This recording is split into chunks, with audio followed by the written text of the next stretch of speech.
Ako po muli yung manunsan na nagsasabing magandang umaga, magandang tanghali at magandang gabi sa inyong lahat, lalong-lalo na po sa mga katulad kong OFWs sa buong mundo.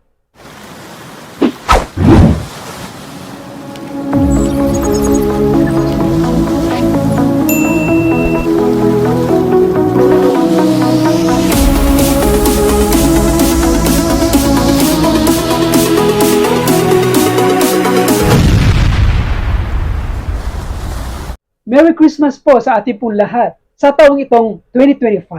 Ako po mismo ang aking pong pinapangarap sa susunod pang mga taon na mas healthy pa tayo lahat sa pangatawan, sa kalusugan, sa pinansyal, at ang pinakamahalaga, ang ating mga kaluluwa. Na alin, na sana po ang mga trials natin sa buhay, ang mga kasiyahan natin sa buhay, ay hindi lang patungkol sa mundong ito, kundi meron pang pinakamahalaga na tunay na kalusugan, na tunay na kasiyahan. Hindi sa mundong ito ang pinaka-importante, ang kaligtasan ng ating kaluluwa. Para sa akin, yun ang masasabi kong pinaka-healthy at pinaka-masaya na maaari nating makamit sa ating buhay. Anyways, ang vlog na ito ay patungkol sa paghihiwalay ng taong ito patungo sa panibagong taon, 2026. Karamihan sa ating Pilipino, bago magtapos pa ang kasalukuyang taon, patawid sa susunod na taon, karamihan sa atin masyadong magastos. Bili dito, bili doon. Once dito, once doon. Bigay dito, bigay doon. Na minsan, hindi naman talaga kailangan. Na minsan, bugso lang ng ating emosyon at ating dopamine spike. Ano ibig sabihin? Dahil sa emosyon at kasiyahan natin, o kaya para sa ibang tao, kaibigan man, kakilala man, o lalong-lalo na sa mga kamag-anak o kapamilya, na ibibigay natin ang mga bagay-bagay na sobra-sobra. Na ibibigay natin ang mga bagay-bagay na minsan hindi naman kailangan. Kasi karamihan sa atin, yung bugso ng ating damdamin, kasiyahan, kagalakan, para sa ibang tao. Sa lahat ng mga ito, nasisihan tayo. Nasisihan yung mga taong pinagbibigyan natin. Pero at the end of the day, said na said. Kulang o kulang na naman tayo financially. At back to zero na naman. Paulit, ulit na lang. Kasi sa dalawang bagay nito, emosyon towards other people, lalong-lalo na sa ating mga kamag-anak, yung masaya, at masaya din tayo. Pero after that, back to normal na naman, at mapapaisip tayo na po pwede nating sabihin, ubos na naman. Said na naman. Back to zero na naman. And for the next years, paulit, ulit na lang. Ano ibig sabihin?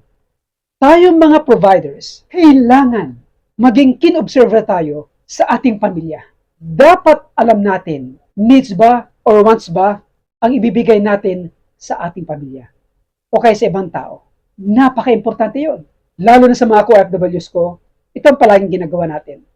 Dahil sa emosyon, dahil sa nasisiyahan tayo, minsan hindi natin iniisip yung mga bagay-bagay, lalo ng ating pinaghirapan na pinansyal, na yung sobra-sobra na ang binibigay natin sa ating mga pamilya o kaya kahit sa ibang tao. Dahil nasisiyahan tayo sa mga OFWs ko, maraming pagkakataon na parang tipong pinapampers na natin ang ating pamilya. Pinapampers natin ang ating mga anak. At minsan, may extension yan, pinapampers natin ang ibang mga tao na kakilala natin, kaibigan. Para lamang masabi nila na yung recognition para sa atin na napakabait natin. Nako, for me, I would rather to prefer yung tinatawag na mabuting tao kaysa mabait na tao. Malaking pagkakaiba nun. Isa pa, sa mga miyembro ng pamilya, please bear with this. Karamihan sa atin, hingi tayo sa mga breadwinners ng ating pamilya. Lalong-lalo na sa mga ka-OFWs na katulad ko. Nako, aminin nyo man o hindi yan. Hingi dito, hingi dyan. Gusto ko dito, gusto ko yan. Napakapangit na ugali. Ngayon, kung mapapansin ninyo ng inyong mga breadwinners sa inyong pamilya, ito napaka-importante ito.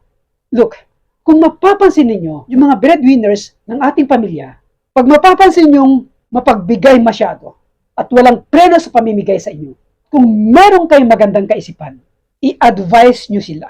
Anong ibig sabihin? Maaari nyo sabihin, anak, kuya, ate, tama na itong pamimigay nyo sa amin. Napapansin namin kasi madalas kang nagbibigay. mag-ipon ka, ipunin mo. Kung ano lang yung kailangan namin, yun lang ang ibigay mo. Napaka-importante to. Kapag kayo mga breadwinners natin, hindi marunong tamang pananalapi, at kapag meron kayong magandang kaisipan, turuan ninyo na mag-ipon, turuan ninyo na maging madisiplina sa pananalapi.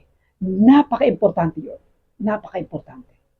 Huwag ma-overwhelm sa mga material na bagay, lalo ng kaperahan na ibinibigay ng mga breadwinners natin. Sa mga breadwinners ng ating pamilya, huwag din ma-overwhelm. Huwag padadala sa emosyon. Na alin? Yung konsepto ng pamimigay, palagi na lang sa ating pamilya. Hindi masama ang magbigay para sa ating pamilya. Pero dapat alam natin yung limitasyon. Dapat alam din natin yung tamang konsepto at pagkakaiba, yung kailangan at gusto para sa ating pamilya at para din sa ating sarili. Ako po muli ang Manong San. Salamat po. Sana po nakatulong po ko sa inyo sa munting opinion ko. Hanggang sa muli.